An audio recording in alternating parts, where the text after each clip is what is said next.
Hello everyone, मैं doctor Girish Mishra GS academy में आप सभी का स्वागत करता हूं। पिछली क्लास में आपको बताया था कि किस तरीके से राजपूत युग में भारत में छोटे छोटे राजनीतिक टुकड़े बने हुए थे, जिसकी वजह से आपसी भेदभाव बना हुआ था, आपसी संघर्ष की स्थिति थी। हालांकि समृद्धि भी बहुत ज़्यादा थी। इसी कारण से भारत में बाहरी हमले होने शुरू हुए और इस बार जो बाहरी हमलावर आए भारत में मुसलमान रहे। तो ये जो मुस्लिम आक्रमण होने शुरू हुए, मुस्लिम आक्रमणों के क्या कारण रहे, क्यों वो आए, किस प्रकार से उन्होंने भारत में विजय हासिल की, इसके बारे में आज की क्लास में हम लोग बातचीत करते हैं। मुस्लिम आक्रमण बातचीत करना है मुस्लिम आक्रमणकारियों के ऊपर, मुस्लिम अटैकर्स जो आए। तो भारत में जो मुस्लिम आक्रमणकारी आना शुरू हुए, जो मुसलमानों का आक्रमण होना शुरू हुआ, पहली बात तो हम लोग चर्चा करेंगे मुस्लिम हमलावर क्यों आ रहे थे, कहाँ से आ रहे थे, उनके आने का रीज़न क्या था। आपको पिछली वीडियो में बताया था कि जो हमारे भारत का जो 600 से 1200 तक का इतिहास था, 600 to 1200 की जो हिस्ट्री थी, इस 600 से 1200 तक के इतिहास में राजपूत काल के नाम से जाना जाता है। इस समय ढेर सारे छोटे छोटे राजपूत राजा हुआ करते थे। तो ये जो ढेर सारे छोटे छोटे राजपूत राजा हुआ करते थे, एक राजनीतिक विकेंद्रीकरण, पॉलिटिकल डिसेंट्रलाइजेशन का एक दौर था, जो जिसमें सामंतवादी प्रवृत्ति जो अपने चरम पर थी। तो उस समय क्या था कि भारत में कई सारे छोटे छोटे राजा बने हुए थे, छोटे छोटे राजपूत राजे थे। आपको बताया था कहीं पाल थे, कहीं प्रतिहार थे, कहीं चंदेल थे, कहीं चालुक्य थे, कहीं परमार थे, कहीं कलचुरी थे, कहीं राष्ट्रकूट थे, कहीं गढ़वाल थे, कहीं चंदेल थे, कहीं जो है कि तोमर थे। तो ढेर सारे छोटे छोटे राजपूत राज थे। तो ये जो छोटे छोटे राजपूत राजा थे, तो इन राजपूत राजाओं और राजपूत राज्यों की जो सबसे बड़ी खास बात थी कि ये सब एक दूसरे के दुश्मन हुआ करते थे, सब एक दूसरे से लड़ाई लड़ते थे। वही सूखे जिसका पड़ोसी दुश्मन, इनके आपस में नहीं बनती थी। तो हर एक राजा की एक दूसरे से दुश्मनी होती थी, एक दूसरे से ये लोग लड़ाई लड़ते थे। तो इनकी आपसी जो लड़ाई होती थी, इनका आपसी जो संघर्ष हुआ, तो इनके आपसी संघर्षों ने हमारे भारतीय इतिहास को बहुत ज़्यादा प्रभावित किया, बहुत ज़्यादा असर पहुंचाया हमारे इंडियन हिस्ट्री पर। इसके कुछ अच्छे असर भी थे, कुछ बुरे असर भी थे। क्या अच्छे बुरे असर थे उस पर चर्चा करते हैं कि अच्छे बुरे असर क्या हुए। कि जैसे इनका जो आपसी संघर्ष था, जो इनका जो कंसर्न स्ट्रगल चलता था एक राजा से दूसरे राजा के साथ, तो इससे सबसे ज़्यादा जो असर पड़ा वो पड़ा व्यापारियों के ऊपर, जो ट्रेडर्स होते थे। क्योंकि छोटे छोटे व्यापारी होते थे, तो ये जो छोटे छोटे व्यापारी होते थे बहुत सीमित क्षेत्रों में होते थे, लिमिटेड एरियाज, ये जो छोटे छोटे राजा होते थे बहुत सीमित क्षेत्रों में होते थे, लिमिटेड एरियाज में होते थे। अब होता क्या था कि जो व्यापारी होते थे, अब उनको एक देश, एक राज्य से दूसरे राज्य में होकर जाके व्यापार करना पड़ता था। पहले क्या था कि एक बड़ा साम्राज्य था, तो व्यापारियों का आवागमन बहुत आसानी से हो पाता था। अब क्या था कि छोटे छोटे राजा थे और सबके एक दूसरे से युद्ध चलते थे, एक दूसरे से लड़ाइयाँ हुआ करती थी, एक दूसरे से बनती थी नहीं इनकी आपस में। तो इसकी वजह से युद्ध लड़ाई का जो माहौल होता था, तो उस युद्ध लड़ाई के माहौल में व्यापारियों को व्यापार करने में बहुत असुविधा होती थी। अब जैसे मान लीजिए कि बनारस का कोई व्यापारी है, उसको गुजरात में जाके अपना सामान बेचना है, तो बनारस से गुजरात उड़ के तो जाएगा नहीं, ज़मीन के रास्ते उसको जाना होगा। और जब ज़मीन के रास्ते जाएगा तो मान लीजिए कि यहाँ से निकला तो दूसरे राज्य में जाएगा, दूसरा राजा घुस नहीं ले देगा, तुम तो पड़ोसी जो है कि दुश्मन देश के व्यापारी हो। बहुत हाथ पर जोड़ेगा, कुछ पैसा वैसा देगा तो वो लेने को तैयार नहीं होगा कि भाई इसके सिक्के पर इसके राजा की तस्वीर होगी। अब पता चला इसका वाला जो राजा है वो इस राजा की लड़की को लेके भागा था, तो इससे पता चला कट्टर दुश्मनी, तो शकल देखते ही भगा देगा कि बेटा तुम्हारे राजा अपने राजा का सिक्का दिखाते हो, तुमको तो घुस नहीं देंगे। तो बहुत मुश्किल होती थी। मान लीजिए किसी तरीके से ले दे के टैक्स वैक्स दे के, टोल टैक्स दिया, अपना घुसा, फिर यहाँ से निकलेगा तो निकलते समय फिर टोल टैक्स देगा, तब तो इसको निकलने दिया जाएगा। फिर तीसरे राज्य में एंट्री करेगा, एंट्री करते समय फिर टैक्स देगा बेचारा, फिर यहाँ से निकला, फिर टैक्स दे के निकलेगा, तब जाके ये चौथे राज्य में एंट्री करेगा। तो एक ही चीज़ के लिए इस व्यापारी को एक जगह से यानी यहाँ से यहाँ तक जाने के लिए कम से कम 6 बार टैक्स देना पड़ेगा। तो जब 6 बार टैक्स ही वो दे देगा, टोल टैक्स जगह जगह वो देता रहेगा, तो बिजनेस क्या करेगा? 10 रुपये की चीज़ लेके चलेगा, 150 रुपये में बेचेगा, तो क्या व्यापार हो पाएगा? नहीं हो पाएगा, बहुत मुश्किल होता था। तो इसलिए व्यापारियों का युद्ध से, आपसी राजाओं की दुश्मनी की वजह से सबसे ज़्यादा नुकसान हुआ व्यापारियों का। व्यापारिक गतिविधियाँ बिल्कुल रुक गई, बिल्कुल ठप पड़ गई। एक जगह से दूसरे जगह पर लोग व्यापारी जा ही नहीं पाते थे। तो जब व्यापारिक गतिविधियाँ रुकने लगी, ठप पड़ने लगी, सामानों की जो व्यवस्था थी, जो एक जगह से दूसरी जगह पहुँचाने वाली अंतर्राज्यीय, वो बिल्कुल रुकने लगी। इंटर स्टेट ट्रेड बिल्कुल रुकने लगा था। ठीक, अब जब व्यापारी एक जगह से दूसरी जगह नहीं जा रहे थे तो सामान नहीं पहुंच रहा था। अब सामान नहीं पहुंच रहा था, लेकिन सामानों की ज़रूरत तो होती थी सबको, भाई सामान चाहिए ना सबको, कि भाई कहीं गेहूं अच्छा होता है, कहीं चावल अच्छा होता है, कहीं कपड़ा अच्छा होता है, कहीं फल अच्छा होता है, कहीं दाल अच्छा होता है। और सबको सारी चीज़ों की ज़रूरत है। व्यापारियों का आना जाना कम हो रहा था, धीरे करके बंद हो रहा था, तो फिर कैसे काम चलेगा? तो उस परिस्थिति में ये जो छोटे छोटे राजा थे, इन सबों ने कुछ काम किया, क्योंकि ज़रूरत सबको होती थी। मान लीजिए इस राजा के यहाँ गेहूँ अच्छा होता है, इसके यहाँ चावल अच्छा होता है, तो ये सोचता है कि हम कुछ ऐसी व्यवस्था बनाएं कि हम भी अपने यहाँ चावल अच्छा वाला पैदा करें, ताकि हमें किसी के ऊपर निर्भर न रहना पड़े, यानी आप अपने पड़ोसियों के ऊपर हमें डिपेंडेंट न रहना पड़े, और हम जो है अपने आप को आत्मनिर्भर और मजबूत कर सकें ताकि दूसरे से हम लड़ सकें। यही इन सबों का काम होता था, यानी अपने आप को मजबूत बनाना है, ठीक, और इनसे कंपटीशन भी करना है। तो इसलिए इन्होंने क्या किया कि अपने लोगों को भेजना शुरू किया अगल बगल के राज्यों में, कि जाके पता करते थे लोग कि उस राज्य में ऐसी क्या व्यवस्था है कि वहाँ पर अच्छा गेहूँ होता है, अच्छा दाल होता है, हमारे यहाँ क्यों नहीं होता। तो इन राजाओं ने इन एग्रीकल्चर टेक्नोलॉजीज़ पर, कृषि तकनीकी पर बहुत ज़्यादा ध्यान देना शुरू किया। तो जब कृषि तकनीकी एग्रीकल्चर टेक्नोलॉजीज़ पर ध्यान देना शुरू किया, जो चीज़ें इनके यहाँ नहीं पैदा हो रही थी उनको भी पैदा करने की कोशिश इन लोगों ने की। तो जब ये कोशिश करनी शुरू कर दी, एग्रो टेक्नोलॉजी पर ध्यान देना शुरू किया, एग्रो रिसर्च, जो चीज़ें इनके यहाँ पैदा नहीं होती थी वो चीज़ें पैदा करने की कोशिश की। तो जब ये चीज़ें की, कृषि पर ध्यान दिया, तो कृषि का जो उत्पादन था बढ़ा, क्योंकि छोटे छोटे राजा होते थे तो उस पर नियंत्रण अच्छा होता था, काम अच्छा कर जाते थे। तो इस समय जो एग्रो टेक्नोलॉजीज़ थी, जो कृषि की तकनीक थी, उसमें बहुत भारी काम हुआ। राजाओं ने बहुत सारा काम किया, जिसकी वजह से कृषि तकनीकी जब बढ़ी, जब एग्रो टेक्नोलॉजीज़ बढ़ी, तो एग्रो टेक्नोलॉजी के बढ़ने से जो प्रोडक्शन था एग्रीकल्चर का वो बहुत ज़्यादा बढ़ा। तो जब कृषि का प्रोडक्शन बढ़ा, यानी उत्पादन बढ़ा, तो जब कृषि का उत्पादन बढ़ा, भाई किसानों की स्थिति अच्छी हो गई, तो पैसा खूब ज़्यादा मिलना शुरू हुआ। यानी इनकी वजह से व्यापारियों का तो नुकसान होगा, लेकिन जो किसान थे और जो कृषि की जो उपज थी वो बढ़ गई, प्रोडक्शन बढ़ा। जब कृषि की उपज बढ़ी तो उसी रेशियो में लोग टैक्स वसूलते थे, तो राजाओं की इनकम भी बढ़ी। जब राजाओं की इनकम बढ़ी तो इनके खर्चे बढ़े। तो जब इनके खर्चे बढ़े तो एक नई समृद्धि का एक दौर था। समृद्धि का दौर शुरू होने का मतलब है कि जब पैसा बढ़ता है तब आदमी नए नए क्षेत्रों की तरफ खर्च करना शुरू करता है, नए नए सेक्टर्स की तरफ खर्च करना शुरू करता है। तो इससे जो अमीरों का वर्ग था वो बढ़ा। अमीरों का वर्ग का मतलब होता है कि जैसे मान लीजिए कोई एक राजा है, तो एक राजा के अपने राज परिवार के लोग होंगे, वो पैसे वाले लोग होंगे, उनके अपने नाते रिश्तेदार होंगे अमीर लोग, राजा के बड़े बड़े अधिकारी होंगे, बड़े बड़े मंत्री होंगे, मंत्रियों के अंदर बड़े बड़े अधिकारी होंगे। तो एक अमीरों का, एक राजा के आसपास अमीरों का एक पूरा समूह तैयार होता है। राजा होता है, राजा की फैमिली होती है, उसके रिश्तेदार होते हैं, उसके बड़े मंत्री होते हैं, छोटे मंत्री होते हैं, बड़े अधिकारी होते हैं। तो इसकी वजह से एक राजा के आसपास एक अमीरों का एक समूह तैयार होता है, ग्रुप तैयार होता है। अब जैसे भारत में पहले एक बड़ा साम्राज्य था, मगध साम्राज्य था या मौर्य राजा थे, तो एक राजा था, तो उस समय ऐसा एक अमीरों का एक ही वर्ग तैयार हुआ होगा। लेकिन अब क्या था राजपूत काल में कि भारत में इसमें ढेर सारे छोटे छोटे राजपूत राजा थे। तो जब ढेर सारे छोटे छोटे राजपूत राजा थे तो इससे हर एक राजपूत राजाओं की अपनी फैमिली, अपने रिश्तेदार, अपने बड़े मंत्री, अपने छोटे मंत्री, अपने अधिकारी, तो इससे जो अमीरों का वर्ग था उनकी जो संख्या थी वो बढ़ेगी या घटेगी। जैसे एक राजा होगा तो एक ही समूह होगा, अब पता चला देश में 50 राजा हैं, तो वैसे अमीरों का जो समूह होगा, जो सामंत टाइप के लोग होंगे, पैसे वाले लोग होंगे, उनकी संख्या क्या होगी, बढ़ेगी। तो इस समय क्या हुआ कि जो सामंत टाइप के लोग थे, पैसे वाले लोग थे, इनकी संख्या बहुत ज़्यादा बढ़ी, क्योंकि राजा के संपर्क में ये लोग होते थे।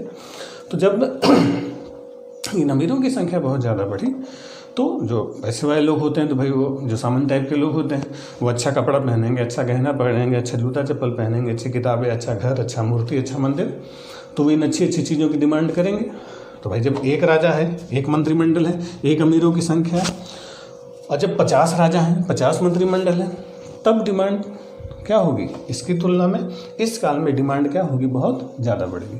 तो इससे जो हमारे दस्तकारी वाला वर्ग था, दस्तकारी वाला वर्ग का मतलब है कि जैसे लोहार होते हैं, सुनार होते हैं, बढ़ई होते हैं, जूता बनाने वाले हैं, तो कपड़ा बनाने वाले हैं, तो मूर्तिकार हैं, तो स्थापत्यकार हैं, तो मंदिर बनाने वाले हैं, इन लोगों की डिमांड क्या हो गई, अचानक से बहुत ज़्यादा बढ़ गई और 50 गुना बढ़ी, बहुत ज़्यादा बढ़ी।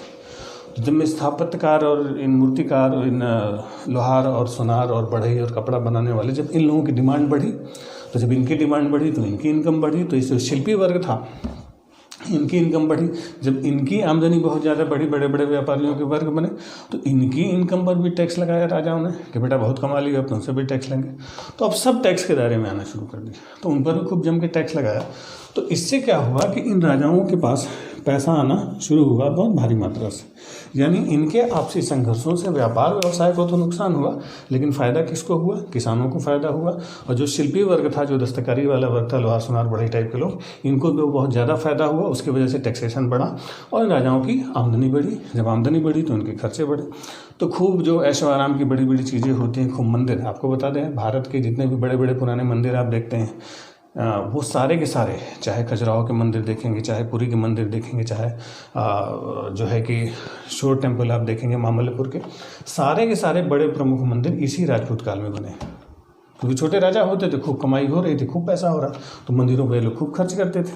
तो इससे पैसा यानी समृद्धि बहुत भर गई थी और सब छोटे छोटे राज्यों में फैली हुई थी। तो जब ढेर सारा पैसा था, खूब समृद्धि आ रही थी, आपसी दुश्मनी थी, तो इससे प्रेरणा मिली बाहरी हमलावरों को। बाहरी हमलावरों को प्रेरणा मिलने का मतलब है कि जैसे आपको बताया, जब सिकंदर भारत आया तो उस समय एक ही बड़ा सा मौर्य मगध साम्राज्य था, एक बड़ा सा नंद राजा था। तो सिकंदर की हिम्मत नहीं हुई भारत में एंट्री करने की, क्योंकि बड़ा राजा था, उससे नहीं टकरा सकता था। लेकिन अब जो बाहरी हमलावर है वो क्या देख रहा है कि इस समय भारत में एक नहीं ढेर सारे राजा हैं, और बड़े नहीं छोटे छोटे राजा हैं। तो छोटे छोटे राजा हैं और सबके पास पैसा भी क्या है, बहुत भारी मात्रा में। और सबसे बड़ी बात, सब एक दूसरे के क्या हैं, शत्रु हैं, सब एक दूसरे के दुश्मन हैं।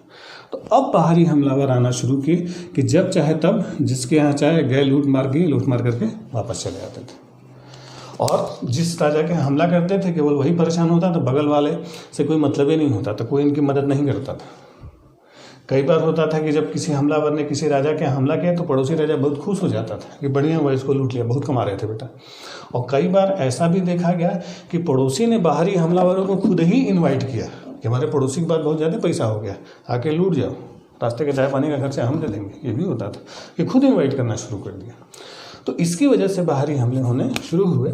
और इस बार जो हमले हो रहे थे वो किसके हमले हो रहे थे? मुस्लिमों के। यानी इस बार भारत में बाहर से कौन आ रहे थे? मुस्लिम आ रहे थे, मुसलमान आ रहे थे। अब जो मुस्लिम आक्रमणकारी आने शुरू हुए तो मुसलमानों में जो पहला मुस्लिम आक्रमणकारी आया वो आया था कौन? ध्यान रखेंगे, जो मुस्लिम आक्रमणकारी आए तो मुसलमानों के आक्रमणकारियों की भी कई कैटेगरी थी। तो सबसे पहले जो मुस्लिम आक्रमणकारी भारत में आते हैं जिन्होंने हमला किया वो अरब लोग थे। ठीक, अरब से ही आए थे लोग। इस्लाम का प्रादुर्भाव अरब से ही हुआ था। तो ध्यान रखेंगे, पहले मुस्लिम आक्रमणकारी भारत में कौन लोग थे? अरब लोग थे। अरबों ने सबसे पहले भारत में मुस्लिम हमला शुरू किया। और उन अरबों में भी जो पहला हमलावर था उसका नाम था मोहम्मद बिन कासिम। यही जो मोहम्मद बिन कासिम था, यही पहला मुस्लिम हमलावर था, मुस्लिम आक्रमणकारी था, जिसने भारत पर हमला करना शुरू कर दिया। अब थोड़ा सा फैक्ट्स की एक दो बात कर लें कि जो मुस्लिम आक्रमण भारत पे होने शुरू हुए तो सबसे पहले किसने बताया कि मुसलमानों ने आक्रमण होना शुरू हुआ, यानी इसका स्रोत क्या है, सोर्स क्या है? तो दो किताबें हैं जो मुस्लिम आक्रमण की, जो प्रारंभिक जो मुस्लिम आक्रमणकारी थे उनकी सूचना देते हैं। एक अरबों की एक किताब थी चचनामा। तो जो चचनामा किताब है, चचनामा, ये अरबियों ने लिखी थी, इसका कोई एक लेखक नहीं मिलता है कि किसकी एक रचना है। तो इस चचनामा में ये अरबियों के आक्रमण की सूचना मिलती है। और एक और किताब थी कि किताब फुतूह अल बलदान। ये जो किताब फुतूह अल बलदान थी ये अल बिरादुरी की रचना थी। तो अल बिरादुरी ने किताब उल फुतूह अल बलदान लिखी थी। तो उसी फुतूह अल बलदान में अल बिरादुरी ने इन अरबों के आक्रमण की सूचना दी है। ठीक, अब यही जो अरब आक्रमण का था मोहम्मद बिन कासिम, इसका जो आक्रमण हुआ था सबसे पहली बार हुआ था वो हुआ था 712 ईस्वी में। ठीक है, यानी पहला मुस्लिम हमला भारत में कब हुआ?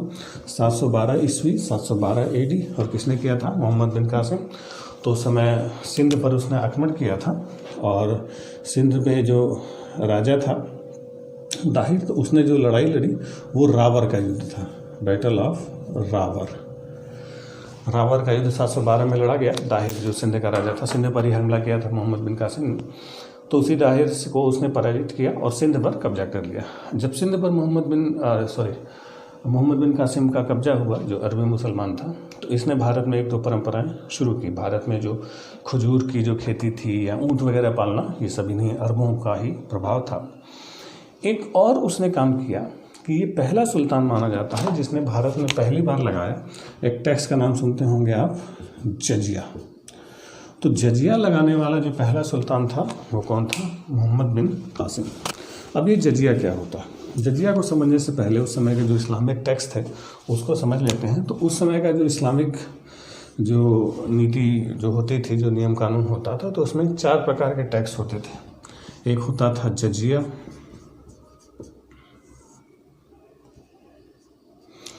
एक होता था जकात, एक होता था खुम्स और एक होता था खराज। जजिया, जकात, खुम्स और खराज, ये 4 टाइप के इस्लामिक टैक्स होते थे। जिसमें जो जजिया जो खराज होता था, खराज एक तरीके का लैंड रेवेन्यू होता था, भू राजस्व कहा जाता था, लैंड रेवेन्यू, जो किसानों से उनकी उपज का हिस्सा लिया जाता था। जो खुम्स होता था, खुम्स लूट में हिस्सा लिया जाता था, यानी जो लोग लूट मार करते थे तो उस लूट का हिस्सा था, यानी जो लूट होता था उसका हिस्सा क्या होता था? खुम्स। कि इन्होंने रेशियो बनाया था कि जैसे कोई सेना गई किसी राज्य को लूटा, तो जो लूट होती थी तो उसका 1/5 होता था, उस लूट का 1/5 हो जाता था वो सुल्तान को दिया जाता था। यानी लूटने वाला सिपाही 1/5 हिस्सा सुल्तान को देता था। बाकी जो 4/5 हिस्सा होता था वो किसके पास होता था? लूटने वाले सिपाही को मिलता था। यानी जो सिपाही लूटा है, यानी 20% वो अपने सुल्तान को देता था और 80% जो हो खुद रखता था। ठीक है, यानी जैसे लोगों ने लूटा पाटा, तो लूट पाट के जितना लूट का हिस्सा मिला उसमें से 20% वो सिपाही किसको दे देते थे? सुल्तान को। अब बाकी 80% यानी 4/5 वो अपने पास रखते थे। हालांकि ये केवल लिखा हुआ था।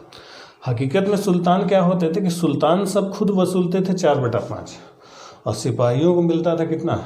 1/5। हालांकि नियम उल्टा होता था। केवल एक ही सुल्तान था दिल्ली सल्तनत का जिसने सही रेशियो वसूला था, वो था फिरोज तुगलक। फिरोज तुगलक अपने सिपाहियों को 80% देता था और 20% खुद रखता था। नहीं तो ज़्यादातर सुल्तान 80% खुद ही रख लेते थे, सिपाहियों को मिलता था। ठीक है, चलिए, तो ये खुम्स होता था। जकात जो होता था ये एक धार्मिक कर था जो मुसलमानों से लिया जाता था, अमीर मुसलमानों से वसूल के गरीब मुसलमानों को दिया जाता था। ठीक है, तो जकात एक कैसा था? अमीर मुसलमानों से वसूल के गरीब मुसलमानों को एक धार्मिक कर था, रिलीजियस टैक्स था। अब आता है जजिया। तो जो जजिया टैक्स था, जजिया क्या था कि उस समय भी नए नए इस्लाम की स्थापना हुई थी, तो इन लोगों का मानना था कि पूरी दुनिया में जहाँ भी इस्लामिक राज्य है तो उस इस्लामिक राज्य में अगर कोई गैर मुसलमान रह रहा है तो इन गैर मुसलमानों को ये लोग जिम्मी कहते थे। गैर मुसलमान को क्या बोलते थे?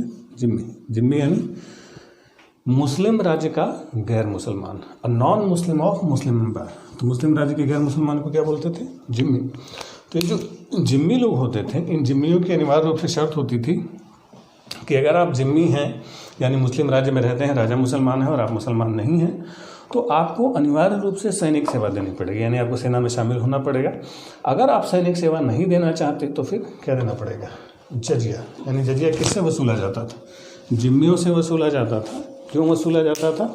अनिवार्य सैनिक सेवा के बदले। Jizya record from dhimmis against compulsory military services, अनिवार्य सैनिक सेवा के बदले वसूला जाता था। ठीक है, तो ये 4 प्रकार के टैक्स थे जिसमें जजिया की शुरुआत किसने की थी? ज़्यादा डिटेल में आपको जानने की जरूरत नहीं, बता दिया। यही इंपॉर्टेंट है, फैक्ट यही है कि जजिया सबसे पहले किसने लगाया भारत में? मोहम्मद बिन कासिम ने। ठीक, और ये मोहम्मद बिन कासिम कहाँ से आया था? अरब से आया था। ये अरबी आक्रमणकारी था। ठीक, अब इन अरबों के बाद जो अगले हमले शुरू हुए, तो अरबों के बाद जो मुसलमान आए भारत में वो थे तुर्क। यानी अरबों के बाद कौन से आक्रमणकारी आए? तुर्क आक्रमणकारी आए, टर्किश आए। तो जो तुर्क हमलावर आए, तो तुर्कों में जो पहला तुर्क आक्रमणकारी था उसका नाम था सुबुक्तगीन। जो सुबुक्तगीन था वो पहला तुर्की हमलावर था, सुबुक्तगीन।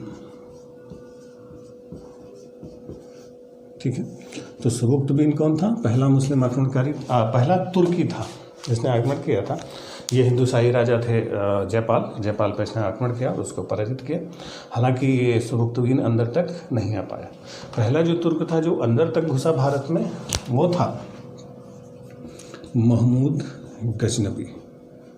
तो जो महमूद गजनबी था ये भी क्या था? तुर्क था, और यही था जो भारत में अंदर तक एंट्री करता है। माना जाता है कि जो महमूद गजनबी था इसने 1009 से लेके 1027 के बीच 17 बार इसी ने भारत पर हमला किया था, 17 टाइम्स।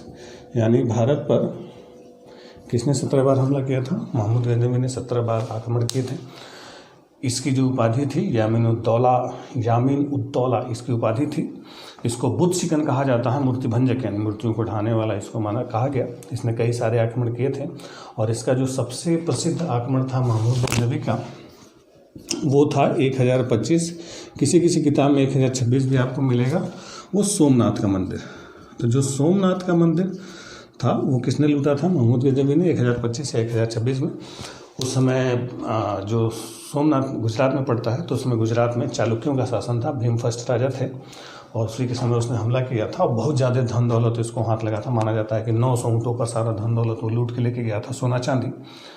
तो जब रास्ते में लूट के लेके जा रहा था तो वापसी में बहुत ज़्यादा उसको धन दौलत मिल गया था, उसको उम्मीद नहीं थी। तो रास्ते में जाटों ने उसको बहुत ज़्यादा परेशान किया क्योंकि धन दौलत लेके जाया था। जाटों ने कई बार हमले किए और बहुत लूटपाट की उसके साथ, तो जाटों ने बहुत परेशान किया। तो वो जब गया तो इतना धन दौलत उसको मिल चुका था कि सोचिए महमूद गजनवी ने 3 साल तक गजनी में अपनी जनता से कोई टैक्स नहीं वसूला।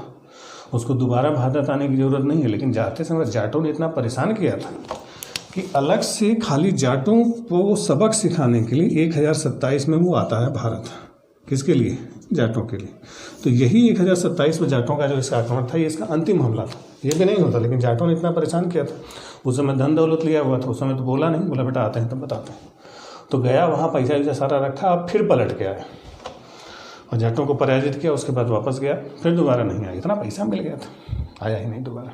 ठीक, ये जो महमूद गजनवी है ये साहित्यिक रुचि का भी था। इसके दरबार में बहुत बड़े बड़े कवि रहा करते थे। इसी के दरबार में महमूद गजनवी के समय में कुछ बड़े अरबी फारसी के बड़े बड़े विद्वान रहा करते थे। 3-4 नाम आपको बताते हैं। जैसे इसी के दरबार में रहा करता था अल-बरूनी। इसका एक दरबारी था फिरदौसी।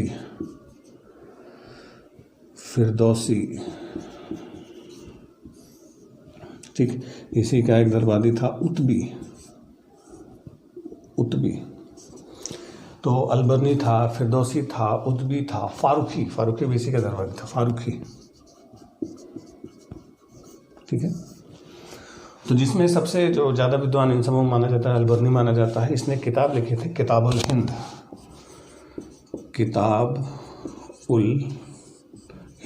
तो किताबुल हिंद किसकी रचना थी? अलबरनी की रचना थी। अलबरनी अपने समय में इतिहास का, भूगोल का, संस्कृत का भी इसने अध्ययन किया था, पुराणों का अध्ययन किया था, गणित, भूगोल, सारी चीज़ों का अच्छा जानकार था। फिरदौसी जो था, फिरदौसी की किताब बड़ी मशहूर हुई थी शाहनामा। तो शाहनामा किसकी किताब थी? फिरदौसी की। फिरदौसी थोड़ा लालची टाइप से था, चाटुकार टाइप से। एक बार महमूद गजनवी में ऐसे मजाक में कह दिया था कि जो कभी हमारे बारे में छंद लिखेगा तो जितने छंद लिखेगा उसको उतने मोहरे दे देंगे। पता चला फिरदौसी ने हफ्ते भर में 10,000 छंद लिख के प्रस्तुत कर दिया उसके सामने। तो जब 10,000 देखा महमूद गजनवी तो उसका मूड ही खराब हो गया। तो बड़ा लालची आदमी यार, लालच के चक्कर में 10,000 हमारे नाम पर छंद लिख दिया है। तो उसने उसको मार के भगा दिया, बोला भाग जा बेटा, 1 रुपया नहीं देंगे। तो पैसा वैसा नहीं दिया था उसको, खाली बोल दिया था, लेकिन उसको क्या पता था कि इतना ज़्यादा लिख देगा। खैर, तो ये जो थे ये सब इसके दरबार में रहा करते थे। किसके? महमूद गजनवी के दरबार में रहा करते थे। इसके बाद एक और जो बड़ा हमला हुआ तुर्कियों का, तो अगला जो बड़ा तुर्की हमलावर था वो था मोहम्मद गोरी। तो जो मोहम्मद गोरी था इसने भी भारत पर कई सारे हमले किए। इसका जो पहला हमला था 1175 में इसने मुल्तान पर आक्रमण किया था। यानी फर्स्ट अटैक इसका कहाँ पर हुआ था? मुल्तान पर इसने हमला किया था, वहाँ पर विजय हासिल की। एक चीज़ ध्यान रखिएगा कि जो मुस्लिम आक्रमणकारी आते थे, ये लोग जो भारत पर हमला करते थे, तो जो इनके हमले होते थे तो ऐसा नहीं होता था कि अपने हमलों में हमेशा ये जीत जाते थे। ऐसा नहीं था, ये सब हार भी जाते थे। ऐसा नहीं कि इन लोगों ने हमला किया तो जीतेंगे, हार भी जाते थे। लेकिन इन सबों के ऊपर हार जीत का कोई फर्क नहीं पड़ता था। ऐसा नहीं होता कि जीत गए तो बहुत चौड़े होकर घूम रहे हैं, हार गए तो बहुत रो रहे हैं। जैसे गीता में कहा गया ना, कर्म कीजिए फल की चिंता मत कीजिए। तो ये सब भाई सब पूरे कर्म योगी थे, ये सब पक्के लुटेरे थे, धर्म से ही सब लुटेरे थे। लूट मार करना इन सबों का धर्म था। मन लगा के लूट मार करते थे, जीत हार की कोई चिंता नहीं करते थे। कर्मयोगी टाइप से थे ये सब। जीत गए ठीक, हार गए तो भी ठीक। तो कई बार झटके में ये सब हार भी जाते थे। जैसे जब आपको बताया कि महमूद गजनवी गुजरात पर आक्रमण किया तो सोमनाथ के मंदिर में बहुत ज़्यादा धन दौलत मिला था उसको। तो जब मोहम्मद गोरी आया तो उसने भी सोचा कि चचा को हमारे बहुत ज़्यादा पैसा मिला था गुजरात में, तो ये भी क्या करता है 1178 में गुजरात पर आक्रमण कर देता है। लेकिन जब तक ये गुजरात पर आक्रमण किया 1178 में, तो उस समय गुजरात की राजनीति बदल चुकी थी। वहाँ पर एक चालुक्य वंशी शासक थे, भीम द्वितीय। चालुक्य वंश के थे गुजरात में सोलंकी। तो भीम द्वितीय नाम के नहीं काम के भी भीम थे। तो भीम द्वितीय ने गोरी को बहुत तबीयत से धोया, इतना बढ़िया से धोया कि गोरी दोबारा पलट के नहीं आया। तो ऐसा नहीं था कि ये लोग हमेशा जीतते थे, हार भी जाते थे। तो 1178 में गुजरात का युद्ध या उसको नीलवाड़ा की लड़ाई कहते हैं, तो उसमें भीम द्वितीय ने मोहम्मद गोरी को पराजित किया। भीम द्वितीय हालांकि लड़का था, इनकी जो माता जी थी नायकी देवी, नायकी देवी की बड़ी भूमिका थी उसको हराने में। ठीक है, तो ये सब झटके में हार भी जाते थे। मोहम्मद गोरी की जो सबसे बड़ी पराजय थी, सबसे बड़ी पराजय आपने सुनी होगी 1191, कौन सी लड़ाई? तराइन का युद्ध। तराइन फर्स्ट हुआ था। तो ये जो 1111 में तराइन की पहली लड़ाई हुई थी, किसके किसके बीच हुई थी? मोहम्मद गोरी और पृथ्वीराज। तो मोहम्मद गोरी और पृथ्वीराज के बीच कौन सी लड़ाई हुई थी? तराइन। अब ध्यान रखेंगे, ये जो मोहम्मद गोरी पृथ्वीराज के बीच तराइन प्रथम युद्ध हुआ था, तराइन फर्स्ट बैटल हुआ था। तो ये जो पृथ्वीराज चौहान थे, ये फर्स्ट, सेकंड, थर्ड या फोर्थ, कौन से नंबर के पृथ्वीराज थे? तो ध्यान रखेंगे, ये जो पृथ्वीराज थे ये तृतीय थे, पृथ्वीराज थर्ड थे।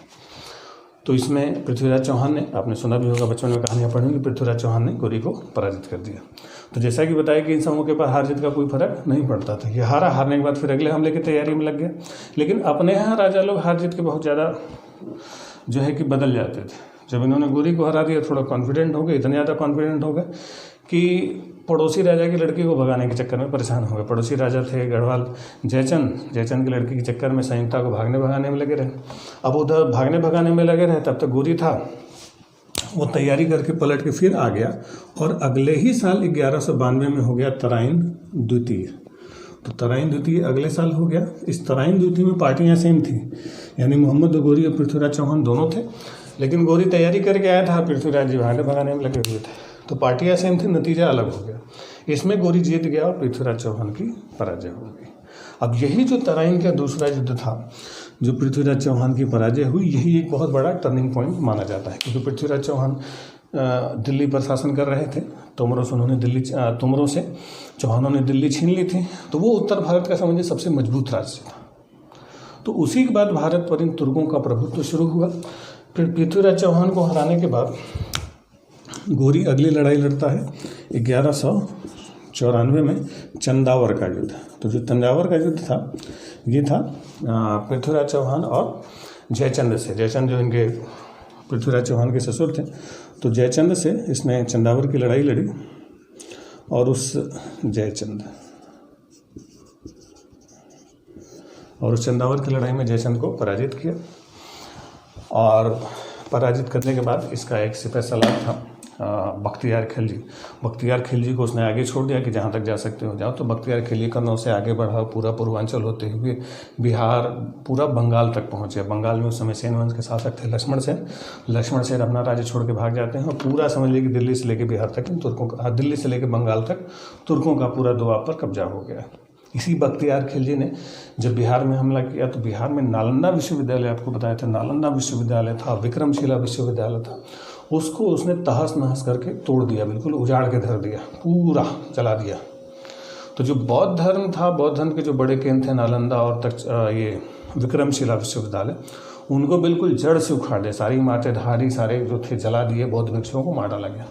तो जो बुद्धिज्म को कहा जाता है कि बुद्धिज्म की जो जड़ थी, बौद्ध धर्म की जो जड़ भारत से उखाड़ने का श्रेय जाता है, वो बख्तियार खिलजी को जाता है। उसी ने पूरा विध्वंस फैला दिया था और बौद्धों को बिल्कुल उजाड़ के रख दिया। तो नालंदा और विक्रमशिला दोनों यूनिवर्सिटी को उसी बख्तियार खिलजी ने हराया।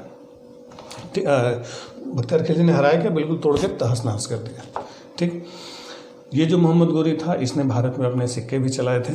तो इसके सिक्कों पर एक तरफ लक्ष्मी की आकृति थी और एक तरफ वो देवनागरी में मोहम्मद बिन साम वो लिखता है। तो मोहम्मद बिन साम और पूछा जाएगा कि लक्ष्मी की आकृति वाला सिक्का किसने चलाया था, तो वो किसने चलाया था, मोहम्मद गोरी। यानी इसके सिक्कों पर किसकी आकृति थी, लक्ष्मी की आकृति। ठीक, चलिए अब यही गोरी जब भारत पर कंट्रोल कर लेता है और देखता है कि भारत की परिस्थितियाँ बहुत अच्छी हैं, तो वो क्या करता है कि जैसे वो ये देखता है कि कई पीढ़ियों से ये लोग लगातार भारत आ रहे थे, तो ये लोग जो बार बार भारत आ रहे थे, तो भारत क्यों आते थे ये लोग बार बार, यानी इनके जो हमले बार बार भारत हो रहे थे, तो क्यों हो रहे थे, ये लोग आखिर आते क्यों थे, भाई कुछ फ़ायदा होगा तभी तो आते थे। एक्चुअली ये लोग जो मध्य एशिया से आ रहे थे, सेंट्रल एशिया में ठंड ज़्यादा पड़ती है, बारिश कम होती है, तो बहुत लंबी लंबी घास होती है, जंगल नहीं होते, बारिश बहुत ज़्यादा न होने की वजह से खेती बाड़ी कम होती है और घने जंगल नहीं होते, लंबी लंबी घासें होती हैं। तो लंबी घासों में तेज़ भागने वाले जानवर होते हैं, उन तेज़ भागने वाले जानवरों का शिकार बड़ा मुश्किल से हो पाता था।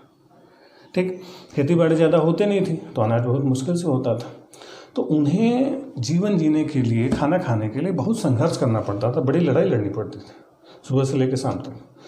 तो उसके लिए उनका बड़ा संघर्ष होता था, खाने के लिए, जीवन जीने के लिए। तो जिस चीज़ों के लिए वो लोग परेशान रहते थे, पूरी जान जोखिम में डालते थे, वो चीज़ें भारत में बिल्कुल फैली हुई थी। भारत में खूब बारिश होती थी, खूब घने जंगल थे, खूब खेती बाड़ी अच्छी थी, धन दौलत बिल्कुल था। तो जिन चीज़ों के लिए उनको अपने देश में जान पर खेलना होता था, वो चीज़ें भारत में बिल्कुल इफरात फैली हुई थी। इतनी जीव जंतु, जानवर, खाने पीने की चीज़ें, सोना चांदी, धन दौलत इतनी ज़्यादा थी कि उनको आश्चर्य होता था कि इतनी सारी चीज़ें, इतनी समृद्धि। तो उसी को वो लेने आते थे। वो समझ लिए कि आते थे यहाँ से धन दौलत, खाने पीने की चीज़ें लूट के लेके चले जाते थे, फिर आए, फिर लूट के लेके चले गए, फिर आए, लूट के लेके चले गए। यानी एक तरीके से इनकी कमाई का जरिया था भारत। आते थे, कमा के चले जाते थे। तो ये जो बार बार आते थे और चले जाते थे, अब आप कहीं जाएं, कमा के चले आएँ, फिर जाएं, कमा के चलें, तो ये देख रहे हैं कि जब बार बार जब वहीं जाना है, भाई आपकी कमाई का जरिया जहाँ पर होता है, तो आप जाते हैं, आते हैं, जाते हैं, आते हैं, फिर आपको लगता है कि अब जाना वहीं है, तो क्यों ना वहीं शिफ्ट हो जाए। तो यही गौरी ने सोचा कि कई पीढ़ियों से ये तो लगातार अप डाउन कर रहे थे, इसने सोचा कि अगर ऐसी व्यवस्था बनाई जाए, अपने लोगों को हिंदुस्तान में यहाँ पर सेट कर दिया जाए कि वो लोग परमानेंटली यहाँ पर रहेंगे और यहाँ से लगातार सामानों की सप्लाई हमें मध्य एशिया में भेजते रहेंगे, तो क्यों ना यहीं पर अपने लोगों को ठहराया जाए और इस पूरे भारत को अपने कंट्रोल में किया जाए। तो उसी को कंट्रोल में करने और भारत में रुकने का फैसला कर लिया मोहम्मद घोरी ने। और उसके इसी फैसले के साथ, यानी उसने जो रुकने का फैसला किया, तो उसी फैसले के साथ स्थापित होता है दिल्ली सल्तनत। तो वही दिल्ली सल्तनत की स्थापना करता है। दिल्ली सल्तनत क्या है, क्यों है, इस पर हम लोग अगले वीडियो में चर्चा करेंगे। मोहम्मद घोरी दिल्ली अपने गुलामों को सौंप के वापस लौट जाता है और 1206 में 1206 में एक जगह थी दमयक, उसी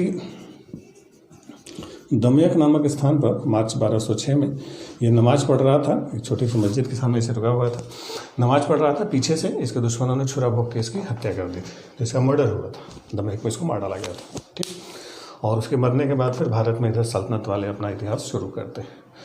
तो ये था मुस्लिम आक्रमणकार्य। अब इसके बाद सल्तनत में क्या हुआ, कैसे हुआ, क्यों हुआ, कौन कौन से राजवंश रहे, उस पर हम लोग चर्चा करेंगे। अब सल्तनत का राजवंश थोड़ा मुस्लिम काल है, खून खराबा थोड़ा ज़्यादा होगा, तो उस खून खराबे के साथ मिलते हैं हम लोग अगले वीडियो में। Thank you.